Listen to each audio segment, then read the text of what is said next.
오늘도 은혜 가운데 부르시고 인도해 주셨습니다. 살아 숨쉬는 모든 것 하나님께서 베풀으신 은혜입니다. 세상 모든 만물을 창조하셨사오니 아버지 영광 받으시고 우리 살아있는 동안 하나님을 찬양하기에 부족하지 않나 귀한 삶이 되게 없어서 예수님의 이름으로 기도했습니다. 아멘. 지난 주일 말씀 뭐였죠 우리? 죄로부터 해방은 어떻게 이루어지죠?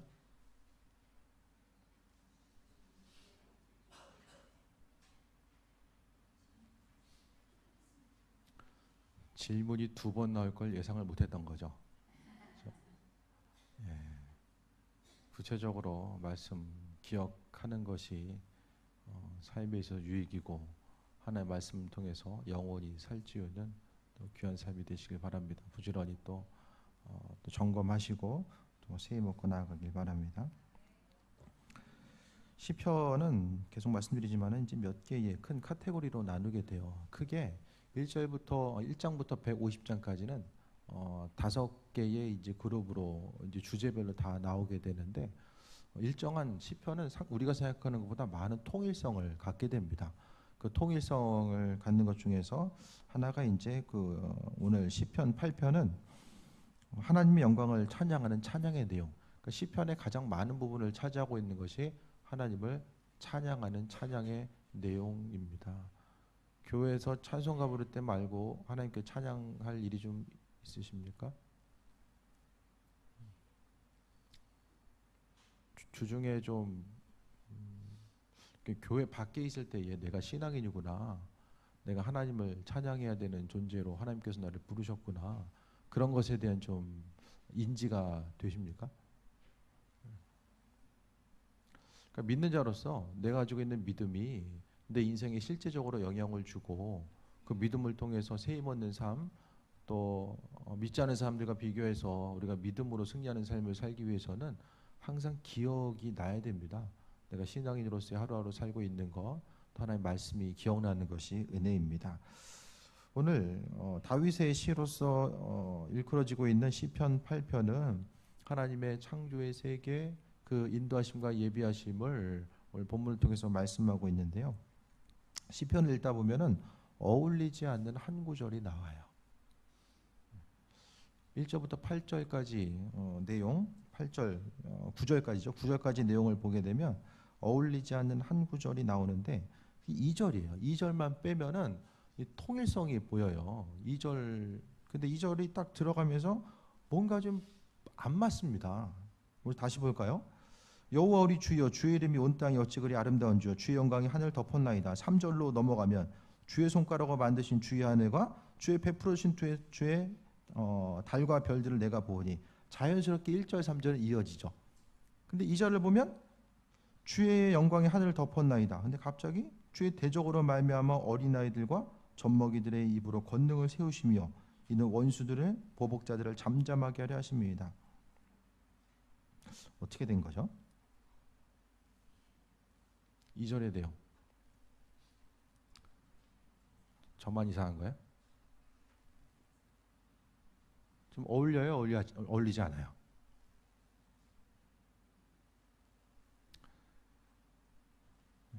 이 말씀에 좀 같이 참여하고자 하는 다들 피곤하시잖아요. 그러니까 우리가 능동적으로 좀 생각을 하면서 오늘 말씀을 좀 보자는 거예요. 안 어울리죠? 1절부터 3절로 넘어가면 이게 자연스럽게 흐름이 되는데 2절 보니까 갑자기 그 원수들도 나오고 또 보복자들, 또 잠잠하게 하십니다라는 내용들이 나오게 됩니다.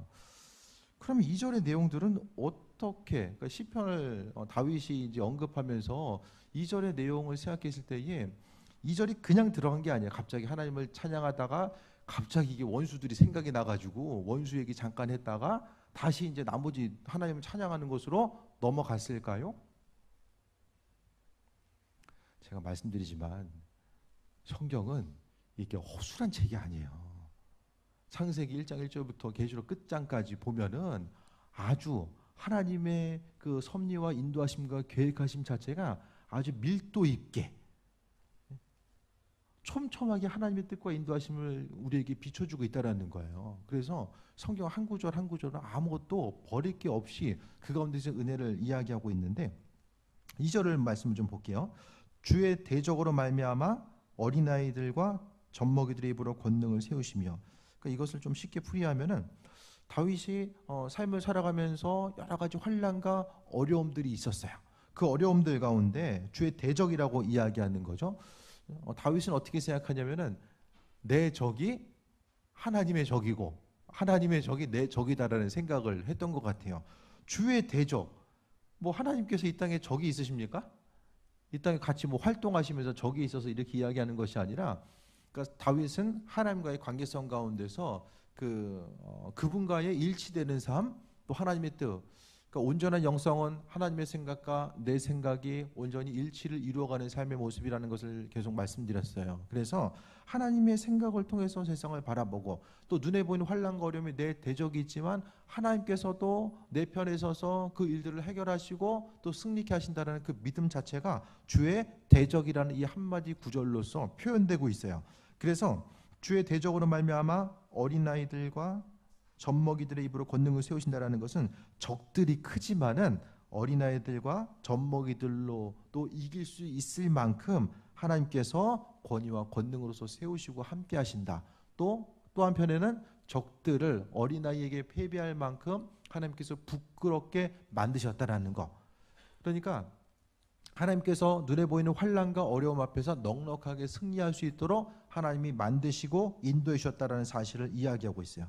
그래서 원수들과 보복자들, 그러니까 삶을 통해서 다윗도 여러 가지 이제 환난과 어려움, 이 원수로서 지칭되는 이들이 많이 있었잖아요. 그래서 원수들과 보복자들을 잠잠하게 하려 하신다. 하나님의 말씀으로 권능을 세우시고 인도하시고 함께함에 있어서 그 여러 가지 중심에 대해서 이야기하는데, 어쨌든 2절의 내용들은 환난과 어려움이 있었다라는 거예요.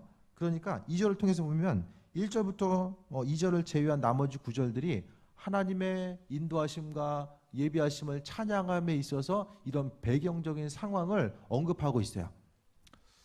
그러니까 가을에 그 다윗이 오늘 본문의 내용은 이제 단풍이 좀 있으면 들잖아요. 10월, 11월이 이제 단풍 계절이 되는데, 여성교회에서도 어디 갈지 빨리 정하세요. 남성교회 10월 달에 계획이 있으니까 다 정하세요. 단풍이 피니까 예를 들어서 다윗이 단풍 구경하러 가야 되겠다. 이제 설악산을 간 거예요. 설악산에 가가지고 단풍을 보니까 이거 하나님 창조하신 것들 보니까 정말 아름답구나. 그 배경이 아니라는 거예요. 지금 보면 이스라엘의 모습을 보면 강 주변으로 해서 예전에는 곰과 사자가 사는 거예요. 지금은 상상할 수 없지만은 기후가 지금도 한 해 한 해가 얼마나 달라요. 올겨울은 또 얼마나 추울까, 이게 이제 두려움에 떨고 계신 분도 있겠지만은 너무 이제 1년 1년이 다른데 2000년 이상, 지금 다윗의 시대를 생각하면은 주전 1000년경이 바로 다윗 시대를 이야기하거든요. 지금으로부터 한 2000년 전에 이스라엘의 기후적인 상황은 지금보다는 많이 달랐을 거예요. 강물도 지금보다는 훨씬 더 양이 풍부했을 것이고, 물에 따라서 수풀도 우거진 곳이 있었을 거예요. 그러니까 왕이 돼가지고 이제 신하들을 거느리고 나서 이제 꽃놀이 가거나 단풍 구경 가서 진짜 하나님 아름답습니다. 그것을 이야기하는 배경이 아니라는 사실을 오늘 2절의 말씀은 우리에게 제시해주고 있는 거예요. 다윗의 환경은 어때요? 오늘 본문에 보면은 힘들고 어려운 상황, 주의 대적들, 대적이라는 말이 나오고 원수들이 나오고 보복자들이라는 이야기가 나옵니다. 그럼 쉽고 편안한 상황이 아니면은 조금 더 어려운 상황이 있을 때에 이런 환경 가운데서 이런 말을 썼을까요? 다윗이 평소보다 조금 어려운 일이 있어. 그 일들을 해결하고 또 하나님께 나아가기 위해서 오늘 시편을 통해서 이렇게 고백하고 있을까요? 그게 아니라는 거예요.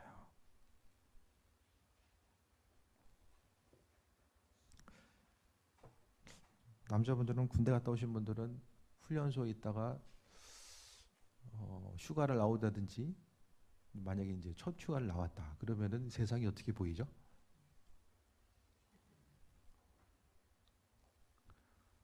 우리 군대 갈 사람 여기 지금 3사람 더 있는데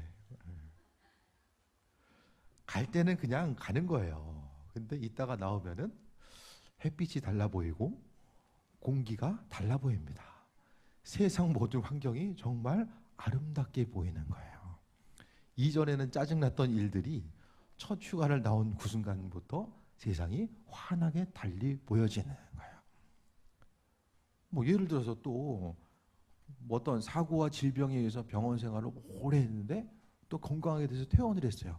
그 퇴원을 해서 밖에 병원 문을 나서면서 한 발짝을 나섰을 때에 그 눈앞에 보여지는 세상 온 우주 만물들, 아니 그냥 그 너무 거창하고 그냥 눈에 보이는 풀 한 포기를 본다라고 할지라도 이 느낌과 감흥이 다를 수밖에 없다라는 거예요. 그러니까 오늘 그 골짜기가 깊을수록 그 골짜기로부터 올라왔을 때의 이 기쁨과 평안함이 무엇인지를 이야기하는 것이 오늘 시편 8편의 내용입니다.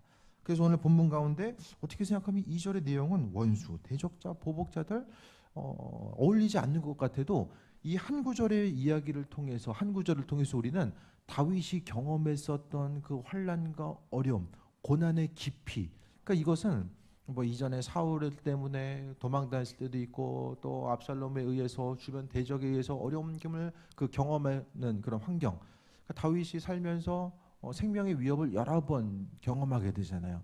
그 구체적인 위협이 어떤 것인지는 모르지만은 그 가운데서 힘들고 어려운 상황 가운데서 어쨌든 하나님께서 건져 주신 거예요. 그러니까 지금의 상황은 죽다가 살아난 상황이죠. 그 죽다 살아난 상황을 통해서 이제 하나님을 찬양하고 있는 모습을 봅니다. 우리가 지금 이 시간 이제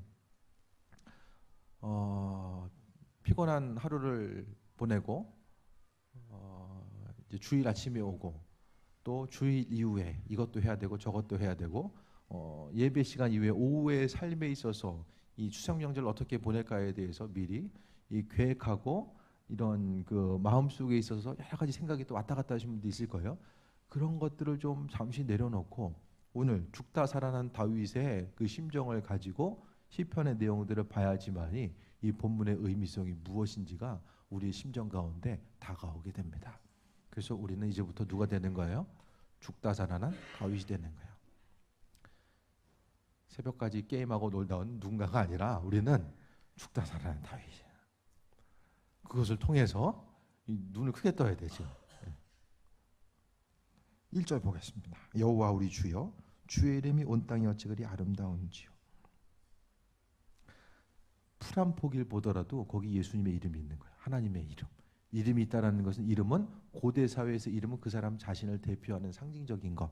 그러니까 이름이라는 것은 모든 것을 가리키는 거예요. 주의 이름이 온 땅에 어찌 그리 아름다운지요. 세상이 아름다워 보일 때가 언제입니까? 유명한 관광지 가가지고 볼 때가 세상이 아름다운 것이 아니라 하나님이 내 인생을 건져주시고 함께 하시는구나. 어려움이 있어도 내가 계속해서 그것 때문에 넘어지고 쓰러져서 망한 것이 아니라 그 환경 가운데서 내가 하나님의 도우심 가운데 살아가고 있는 존귀한 존재구나. 그 사실에 대해서 깊이 깨달아 알 때가 세상 모든 만물들이 가장 소중하고 아름답게 보입니다. 그 마음이 없으면은 사람이 항상 눈에 보이는 것이 있어도 만족감을 누릴 수 없다라는 것을 이야기합니다. 그래서 그 아름다운 주의 영광이 하늘을 덮었나이다. 하나님의 영광, 그분의 그 은혜 자체가 모든 주의 영광이 하늘을 다 덮었다라고 이야기하는 것. 땅이나 하늘 모든 것들을 봤을 때에 그 가운데서 여전히 다윗은 뭘 보고 있는 거예요? 하나님의 영광과 인도하심을 보는 거예요. 당구에 빠진 사람은 앞사람 머리가 당구공으로 보인다라고 말씀드렸잖아요. 저도 들은 얘기예요. 제가 뭐 당구만 쳐서 그런 게 아니라 들은 얘기예요. 중심을 하나님으로 두니까 하나님의 인도하심과 예비하심이 곳곳마다 보이는 거예요. 동네에 쓰레기가 넘쳐나면 어떤 인간이 여기다 이거 버렸나, 그게 아니라 쓰레기까지라도 넉넉하게 치울 수 있는 그 마음이 마음속에 생기는 것이고, 왜? 하나님께서 창조하신 그 모든 것들을 봤을 때에 그 안에서 내가 무엇을 행할까가 마음속에 깊이 묵상하고 생각되어짐을 이야기합니다. 3절 봅니다. 주의 손가락으로 만드신 주의 하늘과 주께서 베풀어 주신 달과 별들을 내가 보니라고 합니다. 하나님 세상을 어떻게 만드셨어요? 말씀을 만드셨죠. 손으로 하나하나 만들었다는 얘기는 안 나와요. 하지만 그 가운데 상징적인 의미성으로서 하나님의 손길과 그 세밀함을 느끼는 거죠. 그러니까 우리 한 사람 한 사람 자연 온 우주 만물들을 봤을 때에 하나님의 세밀함과 그 손길. 그러니까 세상 모든 것을 디자인한 것은 하나님이 디자인하신 거예요. 그 디자인의 원조는 하나님이에요. 하나님께서 사람의 얼굴 달. 우리가 거울 볼 때도 하나님이 내 얼굴 이렇게 디자인하셨구나. 고치는 건 이게 성경적인 개념은 아닌 것 같아. 하나님이 만드셨으니까. 그 안에서 하나님의 손길을 바라보고 그러니까 우리는 거울을 볼 때마다 얼굴이 이렇게 뭐 살이 쪘네, 빠졌네, 주름이 늘었네 이거 보기보다는 그 안에서 하나님의 세밀한 손길을 바라보는 것이 더 성경적인 그 인도하심의 증거이고 또 우리가 우리 몸을 거룩하고 또 건강하게 관리하는 것도 하나님의 그 창조적인 손길에 응답하는 아주 중요한 방법임을 이야기하고 있습니다. 온 우주 만물은 저는 그렇게 생각해요. 하나님의 살아계심의 가장 강력한 증거 중에 하나가 세 손가락에 꼽을 수 있는 증거 중에 하나가 천지창조예요. 이 온 우주 만물들, 자연의 질서, 정확한 질서에 의해서 움직이는 이 모든 것들, 사람과 동물과 생물, 미생물, 바이러스까지도 다 생각해 봤을 때에 그 모든 손길, 그러니까 하나님의 창조의 작품이 아니면은 이 모든 것들에 대해서 다 설명할 수 없다라는 것을 이야기합니다. 과학이 아무리 발달해도 이 천지 창조 또 사람의 움직임과 자연 질서 모든 것을 다 설명할 수는 없어요. 극히 일부분이 이렇게 된 것이 아닐까라는 가설은 제시해도 그것이 과학적으로 모든 것을 증명할 수는 없다라는 것입니다. 우리는 세상 모든 것들을 바라봤을 때 하나님 창조하심의 손길 자체를 분명하게 경험하고 그 안에서 그분의 일하심과 예비하심을 우리는 발견할 수 있어야 됩니다. 그래서 다윗은 세상 모든 것들을 바라봤을 때에 하나님께서 그 손길로 말미암아 베풀어 주신 모든 것들 또 달과 별들을 생각할 때마다 볼 때마다 다윗은 뭘 생각했어요? 하나님 만드셨구나. 하나님 저렇게 만드셨구나. 나 자신의 삶, 이 시간 인천에서 살아가고 있는 우리의 삶은 하나님께서 만드시고 그 환경 가운데 우리를 놓으신 거예요. 큰 틀, 창조의 틀만 만드신 것이 아니라 우리 한 사람 한 사람을 만들어 놓으셨다는 거예요. 다윗은 뭐 한 거예요 지금? 죽다 살아난 환경. 또 하나는 여전히 어려움에 있는 환경일 수도 있다라는 거예요. 정확하게 문제가 해결이 되고 그 안에서 내가 건진 바 됐다라는 사실에 대해서 이제 이야기할 수도 있지만은 하지만은 그가 가지고 있는 믿음은 바라는 것들이 실상이고 보이지 않는 증거. 어쩌면은 다윗은 지난 날에 대해서 회상할 수도 있지만은 여전히 풀리지 않는 환경의 어려움 가운데 있을 때에 하나님께서 그 문제 가운데 자신을 건지시고 인도하시고 함께 하실 것에 대한 소망함과 기대함을 가지고 오늘 본문을 통해서 시편을 통해서 기록하고 있는 그런 환경 또한 우리가 볼 수 있게 됩니다. 4절 봅니다. 사람이 무엇이기에 주께서 그를 생각하시며 인자가 무엇이기에 주께서 그를 돌보시나이까. 인자라는 것은 나중에 그리스도 예수도 될 수 있지만 우리 한 사람 한 사람의 삶을 이야기하는 것 같아요. 세상에서 가장 부패하고 또 추악하고 더러운 것이 사람입니다. 가장 하나님 보시기에 하지 말라는 거 골라서 하는 게 사람의 모습이고 그리스도 예수 그분께서 허락하신 십자가의 사건 보혈의 공로가 있음에도 불구하고 그것을 뒤로 하고 살아가는 것이 사람의 모습입니다. 하지만 하나님께서 사람을 생각하시고 우리를 그분께서 돌보셨다라는 것. 하나님은 천지 창조하시고 기뻐하셨을까요? 교수님이 그걸 물어보더라고요. 하나님 기뻐하셨을까요? 지금도 기뻐하실까요?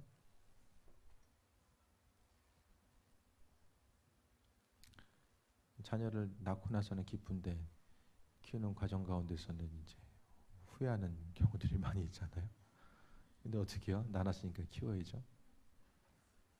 하나님도 또 이런 생각이 아닐까? 그런 얘기들을 좀 나눴었는데요. 사람을 귀하게 여기시고 사실 인류 역사를 통해 보면 하나님이 사람을 창조하시고 나서 이렇게 기쁨으로 경험했던 적은 그렇게 많지 않은 것 같아요. 성경 역사들을 통해 보게 되면. 그렇기 때문에 그 마음을 기쁘시게 해드리기 위한 모든 일들을 우리 교회에 속한 여러분들이 하시길 바랍니다. 그래도 주님도 내가 천지를 창조하는 것이 이렇게 아름답게 창조한 것이 기쁘다 해야죠. 점점 사람이 하나님 만드신 것을 파괴하잖아요. 죄로 파괴하고 환경을 파괴하는 것. 그러니까 교회 공동체는 그 어떤 공동체보다도 자연 보호에 앞장서야 됩니다. 점점 더 하나님 창조하신 것을 사람이 다 죽여요. 그래서 멸종하는 것들이 점점 더 많아지게 되고 또 수많은 쓰레기들, 여러 가지 것들. 우리가 자연 만물을 통해서 우리가 하나님 원래 창조의 목적대로 보존하는 것도 너무나 중요한 일입니다. 다윗은 죄 많은 사람들 또 부족한 자신까지라도 하나님께서 돌보시고 함께 하시는 거. 죄 많은 나지만은 하나님께서 죄와는 상관없는 그분이 나를 돌보시고 인도하시고 함께 하시는구나. 그것에 대해서 마음의 감격과 소망감과 기대함에 대해서 이야기하고 있습니다. 다윗이 시편을 통해서 이야기하는 것은 환경에 대한 어려움에 대해서 구원해 달라고 간구도 많이 했지만 그보다 더 중요한 건 찬양의 시를 통해서 하나님을 높이고자 하는 그 삶의 중심을 더 많이 가지고 있음을 보게 됩니다. 6절에 주의 손으로 만드신 것을 다스리게 하시고 만물을 그의 발 아래 두셨으니. 그 동물들은 이름을 누가 정했죠? 누가? 동물 이름 누가 정했어요? 아담이 안 정했어요? 아담이? 하나님이 동물들을 만들어 놓고 이름까지 직접 정하지 않았어요. 이름 정하는 건 아담이 했어요. 이름을 정한다라는 것은 정체성을 규정하는 것이고 이름에 정한 사람에게 속함이 되는, 그러니까 모든 것들을, 동물들을 또 생물들을 사람에게 주인으로서 허락하시고 맡겨 주신 거예요. 그래서 만물을 그 발 아래 주셨다는 것은 아담으로 하여금 이름을 짓게 하는 그것으로부터 우리가 발견할 수 있게 됩니다. 그러니까 눈에 보이는 만물 가운데서 우리의 책임 자체가 너무나도 크다라는 거죠. 7절에 곧 모든 소와 양과 들짐승이며 공중의 새와 바다의 물고기와 바닷길에 다니는 것이니이다. 그러니까 모든 자연 만물을 우리에게 하나님께서 소중하게 주셨기 때문에 그 한 가지 한 가지를 바라볼 때마다 하나님의 세밀하신 손길과 예비하심을 바라봐야 됩니다. 아무리 좋은 것도 계속 먹다 보면, 계속 보다 보면 뭐 감흥이 있겠습니까? 하지만 우리는 달라야만 합니다. 어떻게 달라 보일까요? 날마다 하나님의 은혜를 공급받는 삶. 공급받음이 없으면은, 그러니까 다윗은 날마다 기도와 말씀을 통해서 하나님을 깊이 묵상하고 바라보고 그분께 나아가고자 하는 삶의 모습, 그러니까 친밀한 관계성이 있었기 때문에 이 시편의 내용들이 가능했던 거예요. 하나님과 친밀한 관계성이 없으면 문제만 보입니다. 해결해야 될 문제, 아직 해결되지 않은 문제, 마음의 불안과 고통으로 있을 수 있는 것들, 그 문제만 보입니다. 하지만은 오늘 본문을 통해서 다윗이 그런 고통 가운데서도 여전히 하나님을 찬양할 수 있었던 것은 하나님과의 관계성 가운데서 공급을 받은 거예요.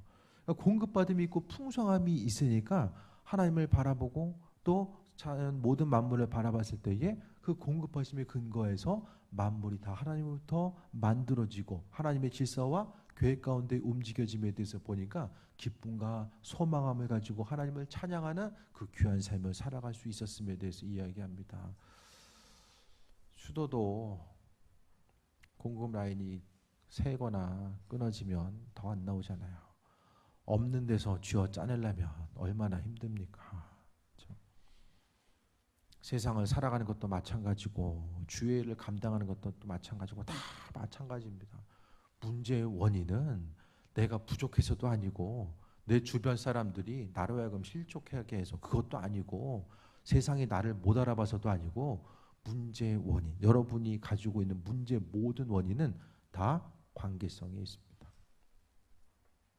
모든 것이 다 관계성에 있습니다. 고개 좀 드세요. 고개 좀 드세요. 네. 말씀 정리합니다. 하나님과의 관계성이 온전해지면 세상 모든 만물을 바라봤을 때에 하나님의 시선과 인도하신 그분을 경험해요. 교회에 와야지만 그분을 경험하는 것이 아니라 우리 신앙인들이 온전한 모습은 하나님 기도와 말씀을 통해서 날마다 공급받으면 그 공급받음을 통해서 세상 어디서 무엇을 하든지 간에 하나님을 경험하게 되고 하나님의 도우심과 인도하심을 통해 나아가게 됩니다. 그러면은 공급받음이 없으면은 세상 사람들 가운데 나는 똑같아요. 믿는 사람이나 믿지 않는 사람들이나 똑같아집니다. 그 가운데서 똑같이 움직이고 행동하다 보면 내가 누군지도 모르고 결국에는 원망하고 불평밖에 남지 않습니다. 출애굽기를 통해 보게 되면 그날의 은혜는 그날 소유해야 돼요. 만나 매주라기를 통해 하나님께서 허락하셨던 것처럼 그날 은혜를 공급받지 못하면 우린 더 이상 그리스도인으로서 온전한 영향력 또 하나님의 백성으로서의 삶을 살 수 없습니다. 큐티하는 거 빼먹지 마시고 날마다 집에서든 어디든 기도하는 거 빼먹지 마시기 바랍니다. 명절 기간 동안 분주하시겠지만은 그 가운데서 또 세상 가치관 가운데 계속해서 물들고 있다가 또 예배 생활하고 주님께 나오려면 힘들어요. 그렇게 하지 마시고 내 사정과 형편, 주변 환경이 어떻게 변하든지 간에 내가 하나님 공급하신 위해서 나는 언제나 풍성한 시냇가에 심은 나무와 같이 주님을 바라봐야 되는 그 온전한 삶을 살아가야 됨을 이야기합니다. 오늘 핵심 주제는 9절이에요. 계속 반복되는 똑같은 내용이 반복되고 있죠. 같이 읽겠습니다. 시작. 여호와 우리 주여 주의 이름이 온 땅에 어찌 그리 아름다운지요. 교회 문을 열고 나갔을 때의 우리의 시선은 하나님께서 베풀어 두신 것들을 향해서 하나님의 이름을 발견할 수 있어야 되고 또 나의 삶의 모습이 하나님의 그 인도하심 그분의 공급하심 위해서 내가 살아가고 있음을 고백할 수 있어야만 합니다. 여러분은 누구입니까? 여러분 누구입니까? 네. 하나님의 자녀이고 그분께 영광 돌려야 되고 오늘 본문을 통해서 어떤 사정과 형편에 있든지 간에 하나님을 찬양했었던 다윗 찬양을 잃어버리면 신앙이 병들어 있음의 증거입니다. 네. 병들어 있음의 증거가 됩니다. 눈에 보이는 거 물론 환경에 어려움이 있는데 하나님 입술로 찬양하는 게 쉽지 않죠. 하지만 억지로라도 입술의 고백을 하나님 찬양하는 것으로서 계속해서 바꾸다 보면 하나님께서 입술의 고백대로 이루시고 함께 하시는데 이것저것 또 원망 불평하다 보면 성경은 뭐라고 됩니까? 하나님이 원망 불평은 하나님은 안 잊어버리시는 것 같아. 우리 사람이 이제 뒤끝이 있잖아요. 한번 얘기했던 거 계속 기억하고 있는 거. 그 성품이 어디서 왔겠습니까? 사람이 다 좋은 것든 안 좋은 것든 하나님께서 만드셨잖아요. 디자인하셨잖아요. 물론 사람이 죄 때문에 좋지 않은 영향이 갔겠죠. 하나님이 뭐 성경적인 관점을 보면 하나님이 우리를 선하게 창조하셨으니까. 근데 하나님을 보면 원망 불평한 것들을 잊지 않으신다. 항상 조심해야 됩니다. 입술의 고백대로 하나님 다 들으십니다. 그렇기 때문에 우리 입술의 고백을 원망 불평하는 것이 아니라 하나님 찬양하고 높이는 것을 사용하다 보면 하나님 원망만 기억하시느냐? 아니죠. 하나님의 속성이 아니죠. 하나님은 입술의 고백을 통해서 그분을 찬양했던 것을 기억하시고 때를 따라 은혜로 공급하시고 함께해 주십니다. 신앙의 온전한 고백, 온전한 영성은 어떤 그 인사적인 능력을 가리키는 게 아니라 하루하루의 삶이어서 그 소소한 삶의 여정 가운데 내가 하나님을 고백하고 그분과 하나됨을 통해서 기쁨과 감사함과 마음이 넉넉함 여유가 가족들과 함께 있을 때 직장에서나 그 하나님으로부터 공급받음이 주변을 향해서 흘러나가실 때에 자연스럽게 생명이 넘쳐나게 되고 열매가 있고 결과가 있는 그런 삶으로 맺어질 수 있게 됩니다. 그 은혜가 아니면 우린 넘어질 수밖에 없어요. 순간적으로는 달려가도 끝까지 승리하는 삶 살 수 없습니다. 주님 의지하시고 또 하나님의 창조 질서 가운데서 우리가 살아가고 있음을 믿음으로 고백하시고 내가 누구냐 그거를 좀 점검해 보셔서 나는 그냥 내가 아니라 하나님의 창조의 질서 가운데 존재하는 나 한 사람 한 사람 그 모든 것들을 기억하셔서 또 이번 명절 기간도 선한 영향력을 나타내시고 원망과 불평하는 삶이 아니라 먼저 움직이고 또 사랑함으로 서로 나누고 교제하고 또 마음의 넉넉함을 가지고 다음 주에 왔는데 다들 그냥 피곤에 찌들어가지고 모이는 게 아니라 마음의 넉넉함을 가지고 또 다음에 또 모일 수 있게 되길 바랍니다. 잠깐 기도합니다. 함께 통성으로 말씀 기억하며 말씀 적용한 삶을 살 수 있도록 기도하겠습니다. 주님의 사랑에 감사합니다. 아버지 하나님, 우리 하나님의 창조의 질서 가운데 살아가고 있습니다. 하나님께서 세상 모든 만물을 창조하시고 디자인하시고 계획하셨음을 보게 됩니다. 아버지 하나님, 그 손길과 예비하심 가운데 우리가 살아갈 수 있도록 인도하여 주옵소서. 이 짧은 세상을 살아가는 과정 가운데 원망하고 불평하지 않게 하여 주시고, 오직 하나님의 사랑과 인도하심을 나타내고 주의 사랑과 그 예비하심, 그 마음에 주님 안에 있는 그 넉넉함으로 살아갈 수 있도록 인도하여 주옵소서. 눈에 보이는 사정과 형편 어떤 것이 있다라고 할지라도 날마다 감사하길 원합니다. 오직 주께만 감사하고 주님께 영광 돌리길 원합니다. 우리가 더욱더 하나님과의 친밀한 관계성 가운데 나아가길 원하고, 하나님께서 우리 인생 가운데 행하셨던 그 모든 일들을 다시 한번 돌아보길 원하오니 아버지 하나님의 은혜로 임하여 주옵소서. 때를 따라 공급하신 하나님의 사랑, 그 인도하심 있게 우리가 여기까지 왔습니다. 앞으로의 삶의 여정 가운데서 하나님께서 은혜도 하시고 인도할 줄 믿습니다.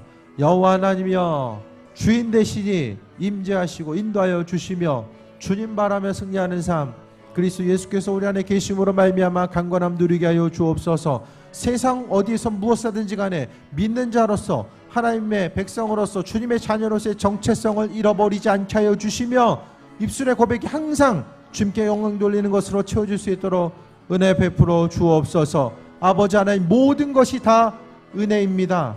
주님 베풀어 주신 은혜입니다. 아버지 하나님, 주님 발견하게 하시고 주님의 예비하심과 인도하심을 통해 세임 얻길 원합니다. 아버지 하나님, 빛과 소금의 역할을 감당하라고 말씀하셨사오니 말씀대로 순종하고 움직이고 행하게 하시고 그것을 통해서 날마다 주의 영광 나타내게 하옵소서. 주님 감사합니다. 우리의 삶의 여정 가운데 은혜도 하시고 인도하여 주시며 하나님만 행하시는 그 모든 일들 우리의 삶의 여정 가운데 나타내셔서 오로지 세상 모든 것들을 바라볼 때마다 전능하신 주님의 손길과 예비하신 발견하고자 하오니 주님 역사하여 주시고, 아버지 하나님, 주의 전에 속한 한 사람 한 사람 기억하셔서 어제보단 오늘의 삶이, 오늘보단 내일의 삶이 더 복될 수 있도록 인도하여 주시고 주님께 영광 돌리는 삶 살게 하옵소서. 예수님의 이름으로 기도했습니다. 아멘.